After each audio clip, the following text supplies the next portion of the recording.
First at 5.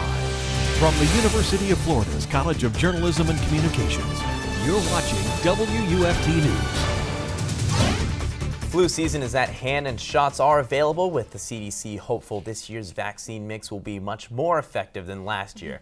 That's our top story for the end of September, and tomorrow brings the beginning of flu season in the U.S. I'm James Torres. And I'm Jenna Sands. Thanks for joining us. We had WUFT's Morgan Fraser take a look at what's being done to prepare for this year. Morgan, last year we had a pretty bad flu season, didn't we? That's right. According to WUFT Health, 36,000 people died from the flu last year because the flu shot wasn't as effective as hoped. More than 2,000 people have gone to the hospital each year for treatment of influenza.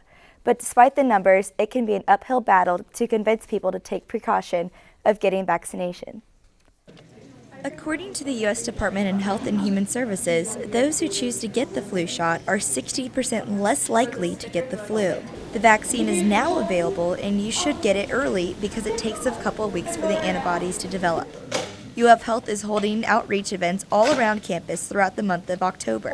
I would say it takes about 2 seconds to get it. It doesn't hurt that much and it keeps you from getting the flu. So I feel like any protection is better than no protection at all. The CDC recommends almost everyone 6 months and older be vaccinated each year. In an effort to keep the campus healthy, UF Health will be giving out free flu shots at the infirmary starting next week. All students need to do is bring their Gator 1 card and their insurance card and they are good to go. Even if you feel like you never get the flu, without the shot, you could be spreading the virus to others. It helps me not get sick, but it also is helping me prevent transmitting the disease to the people around me or even patients that I might come in contact with as a medical student. The CDC says college-age students are among those least likely to be vaccinated. Some feel the shot itself gives them the flu symptoms, but experts say that is a major misconception. Why people don't get the flu shot is they think that they will get the flu if they get the flu shot, and that is absolutely untrue. So the viruses that are in the flu shot are killed. They cannot give you the flu. You may notice soreness and swelling at the injection site, develop a fever, or even get a headache, but you won't catch the flu. Health has ordered 12,000 flu shot vaccines, 2,000 more than last year. Morgan, thank you. Well, we now have our third hurricane out in the tropics, and it might be one of the strongest this season. Yeah, UF forecaster Rebecca Kopelman has the latest on Hurricane Joaquin from the National Hurricane Center. Rebecca. There have been no major changes from the National Hurricane Center, but Joaquin is now forecast to be a major hurricane as early as Friday, and right now is located close to the Bahamas. Is a little bit of a daunting image for Floridians, but Joaquin will likely be making a turn to the north. That's what the National Hurricane Center forecast calls for in the next couple of days. By Thursday, starting to make that turn. By Friday, as I mentioned, could be a major hurricane and possibly impact the Bahamas as early as tonight and tomorrow morning.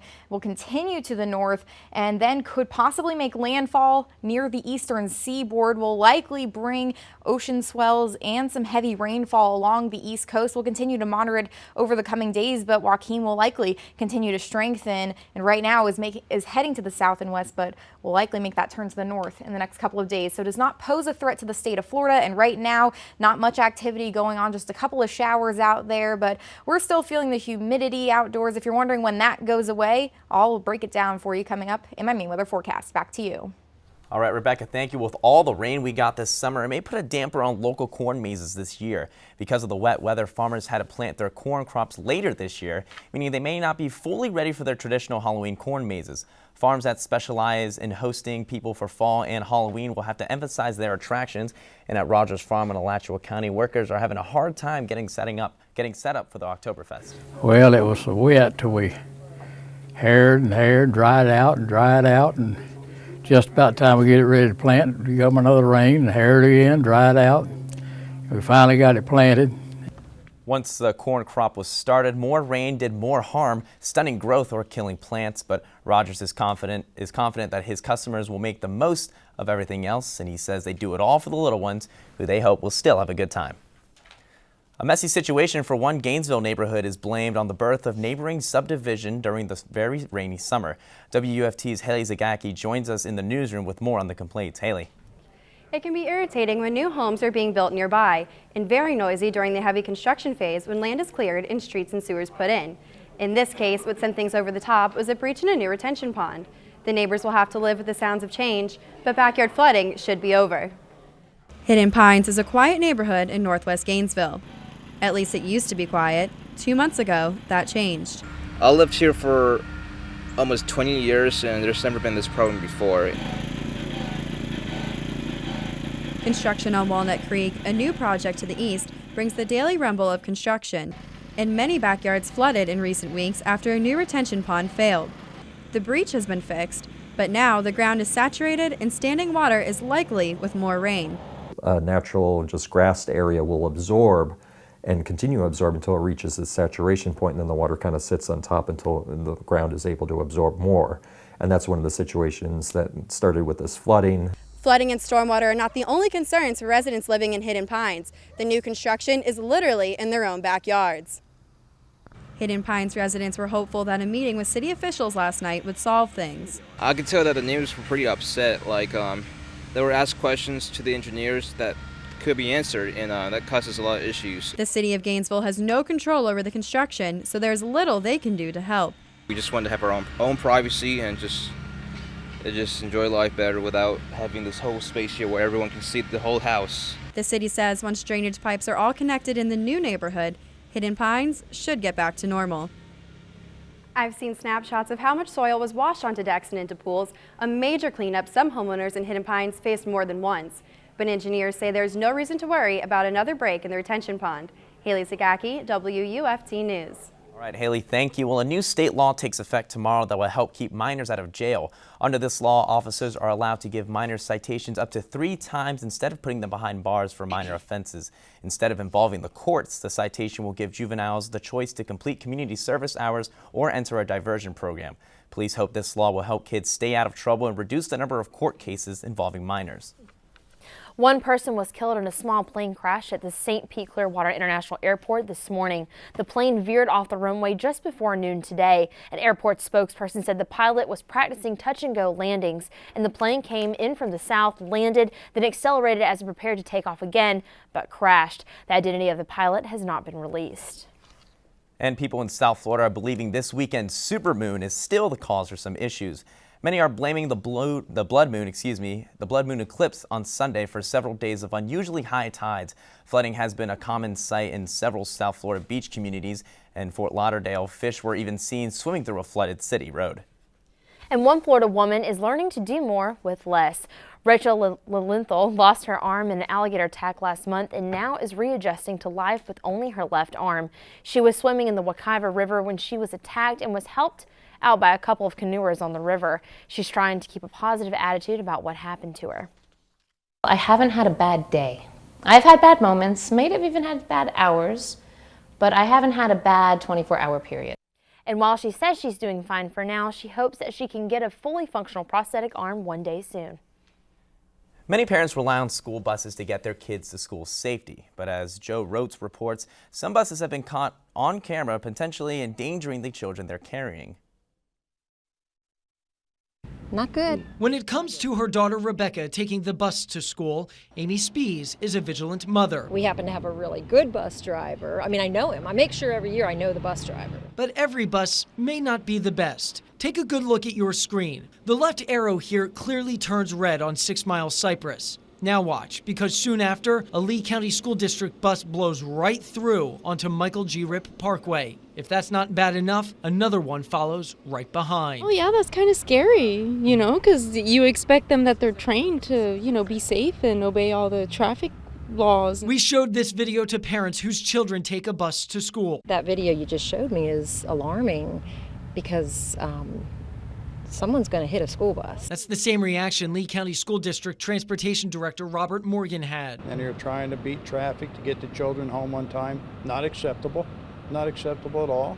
I appreciate you bringing it to me. Morgan says he'll track down all 3 buses that we caught during a week-long investigation. Amy Spees hopes it's handled quickly. It wouldn't be an overreaction to me as a parent to say that person should probably not be driving a school bus. Well, WUFT News First at 5 is just getting started. Coming up, getting a job after college can be a bit harder than it sounds. We'll be taking a look at what employers are looking for and what students can do to land that dream job. Plus, from controversies about Facebook statuses to Twitter rolling out some expanded functionality, it's been an interesting week for social media. Those stories and more coming up during our Consumer News segment.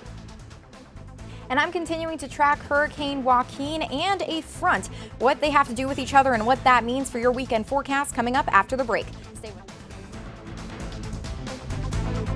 us. You're watching WUFT TV News. Welcome back. The largest career fair in the Southeast occurs right here in Gainesville. That's right, and more than 3,000 students checked in today at the University of Florida, hoping to get their foot in the door for their start of their careers. WUFT's Sarah Kimbrough joins us live from the newsroom. Sarah, what did you learn today at the career fair? The recession had reduced both the number of employers and students at career fairs between 2007 and 2008. But the Career Resource Director tells me they're back to pre-recession numbers. They had more than 370 employers present between yesterday and today. Walking around the career fair and talking with employers might seem overwhelming. However, University of Florida students are ready for the challenge and a job. We have a lot of people here who would be great researchers in the research and development department. We have great people with analytics who could do, data science. So we see employers recruiting for all majors across all disciplines, mostly now, and so I think that also impacts the attendance and the engagement around the career-related events. Employers such as TripAdvisor are looking for students who can communicate their ideas and alter their approach to problems. They say they can find those grads at UF. Finding is a lot at the Ivy League schools, their focus is very singular, and we're finding at some of the other universities their experience is more diverse and they're more well-rounded students that do better in the workplace. There had been predictions that career fairs would go away because of more technology and social media, but employers say face-to-face interactions are too important to the job process. More than 1,400 students checked in during the first 30 minutes of the career fair today, and the numbers continue to rise. More freshmen and sophomores trying to obtain internships and jobs early on contributed to the higher number of students. Early and often, I think, is one of our mottos. As a first-year student coming to this event and everything that is put on around the campus related to career and being involved and engaged in those conversations, recruiters remember names and faces. It's their job. They're trained to do that. And hopefully get some job offers so that I have somewhere to go after spring and I'm not living on my couch. Tomorrow, the Career Resource Center will hold more than 1,800 interviews for hopeful students. Reporting from the newsroom, Sarah Kimbrough, WUFT News. Sarah, thank you. Well, every Wednesday we like to bring you some consumer news. We're joined by Rafael Perez. This week has been filled with social media rumors, but you can't always believe what you hear. You may have noticed a post on Facebook saying that you'll have to start paying a fee to keep your profile private. Well, it's not true. Facebook says the post is a hoax. It's been around since 2009 and attracts unsuspecting users. The message encourages users to copy and paste the text and post it if they want to be exempt from the fee. Don't do it. It could set you up for future scams. While liking a post or photo will not spread a virus or steal a user's information, subscribing to a page or clicking on links could pose a threat. Now, if you're mad about this Facebook host, you can tweet about it, potentially using more than 140 characters. According to the tech news site, Recode, Twitter is developing a new product that will permit longer tweets. It's also reportedly planning to redefine what it considers characters. So some things like user handles and links don't count against the character limit. The final version isn't set, but some at Twitter are reportedly in favor of raising the limit by about 10 characters. But that's not the only change coming to Twitter.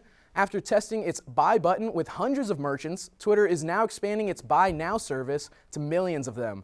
Twitter announced today that any merchant in the U.S. that uses one of the 3 major e-commerce platforms, Demandware, BigCommerce, or Shopify, will have access to the buy button.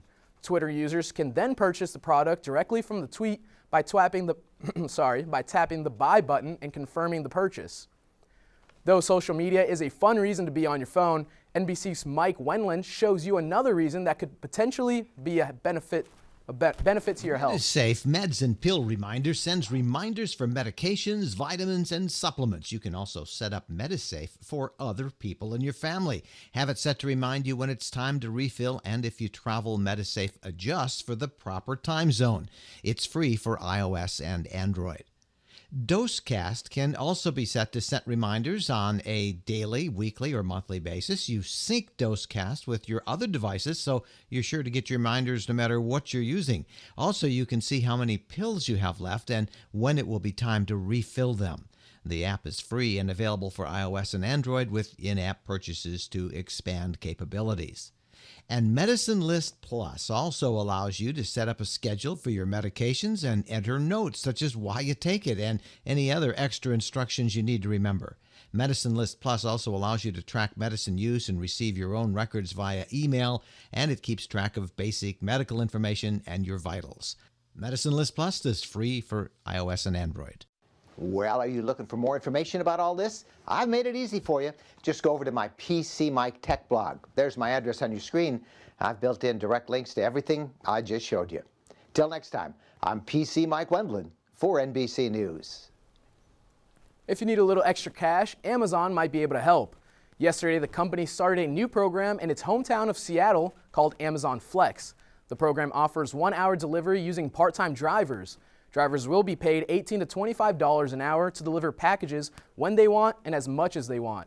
Drivers must own their own cars and will use a smartphone app to sign up for shifts that will let them know when to pick up packages according to Amazon's website. The service is also coming soon to 9 other cities, including Atlanta, Chicago, and Manhattan. Now, with all this Twitter talk, I'm sure, did you guys see how Edward Snowden, he just got a Twitter account recently? Yeah, I thought that was a very bold move, especially that the only account he's following is the NSA. Yeah, and he actually has 1 million followers. Like, that's one heck of a follow-to-follower ratio, 1 to 1 million. Thanks, Raphael.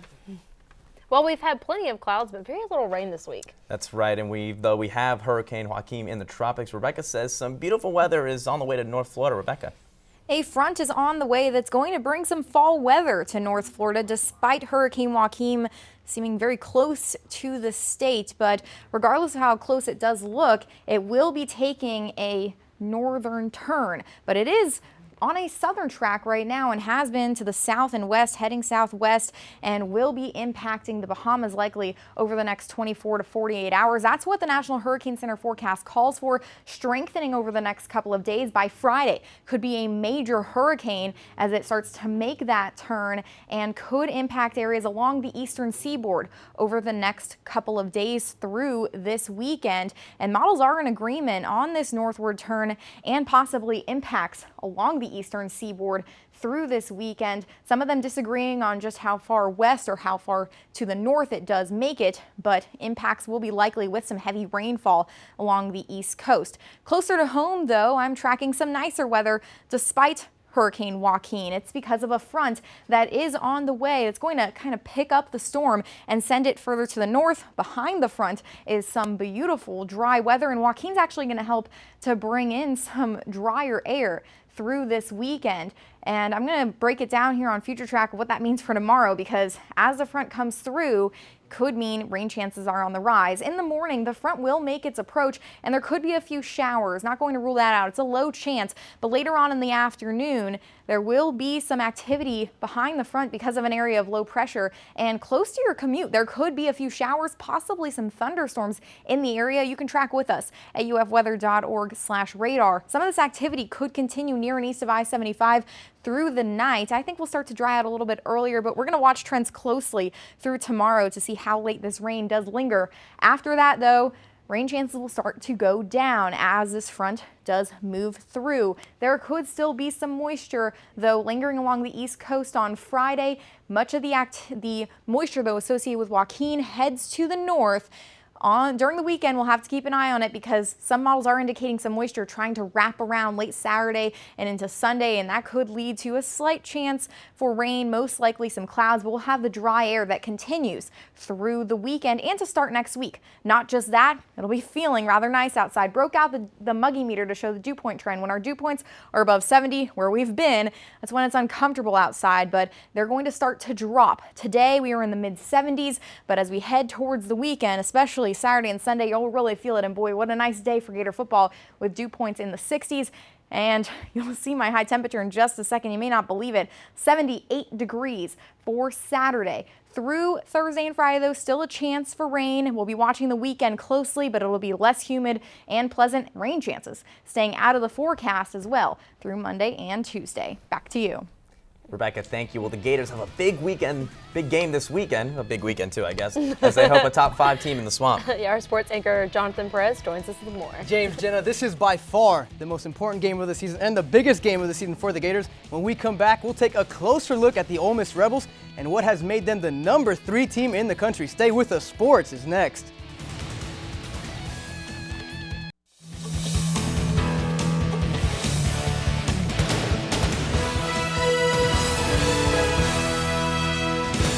Welcome back to Sports. I'm Jonathan Perez. The Florida volleyball team is on the court tonight when they face the Missouri Tigers. Tonight, the Gators will look to rebound after falling to the Kentucky Wildcats on Sunday, giving them their first loss in conference play. Missouri opens its SEC schedule tonight and is 12-1 overall. The Tigers are a much better team this year. They have a lot more experience on the roster as well. Older and they feature one of the best outside hitters and one of my favorite outside hitters truly in the league. Huge challenge for our team. Coming off a loss, it's not easy, and then the short turnarounds with the quality opponents we're playing on the road. The match starts tonight at 8 o'clock, and you can catch the coverage on 95.3 FM starting at 7:50. The Florida Gator football team has now shifted its attention to this weekend for the top 25 matchup when they host the number 3 Ole Miss Rebels. Florida relied heavily on the passing game this past weekend as DeMarcus Robinson, Antonio Callaway, and Brendan Powell combined for 224 receiving yards on 16 catches. In 4 games, those receivers have combined for 41 catches and 487 yards. Wide receiver coach Kerry Dixon says they post a number of dropped passes for each receiver as motivation during practices. And you see where you are. There are no call-outs because everybody already sees it. So you know where you have to work and you know where you have to improve, and everybody in that room sees it as well. So it's accountability. So you have to own up to it and get better at it. Looking at Florida's running game in the past 2 games, Kelvin Taylor has stepped up as the primary running back for the Gators. Since the cutthroat gesture where McElwain yelled at Taylor on the sidelines, Taylor has recorded 3 rushing touchdowns and has picked up 158 rushing yards. In his last game against the Volunteers, he rushed for 2 touchdowns and had a 47-yard pickup in the first quarter. Taylor said yesterday he has definitely grown from the East Carolina game, and he's all about playing football. At the end of the day, I should have never done it because it's all about the team. We can't celebrate in college, so I should have never done anything. Period. Just now, I learned my lesson for sure. Just to always throw the ball back to the referee and just don't give them nothing to try to throw a flag about. So I felt like I matured a whole lot. The Gators will continue their preparation for the Ole Miss Rebels at practice tonight. And speaking of Ole Miss, they're coming off a game where they defeated the Vanderbilt Commodores just 27-16 at Mississippi. Although the Rebels threw for 321 passing yards, their quarterback Chad Kelly also threw 2 interceptions. Mississippi ranks 12th in the nation and 1st in the SEC in their passing game, averaging 344 yards per contest. They've also had a pretty good strong running game on the ground, rushing for 200 yards a game. There's a new regime in the Florida men's basketball team, and there will also be a new offensive scheme. Mike White says he wants to play a much faster pace. In order to do that, the players have had to get into shape. John Egbunu, for instance, the towering 6'11" center, says he's dropped about 20 pounds because of healthier eating habits. Take a listen to this. I mean, you have cheat meals. Like, he lets us get cheat meals. So, Okay. like, the things I do miss, that's when I eat them. One cheat meal a week?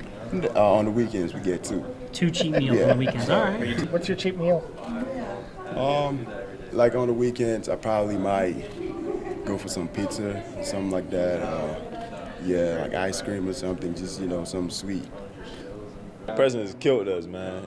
Like when he heard we were running faster and more tempo and all, he loved that. I mean, it's more techniques in the weight room and all that type of stuff. He's been so influential in all of it.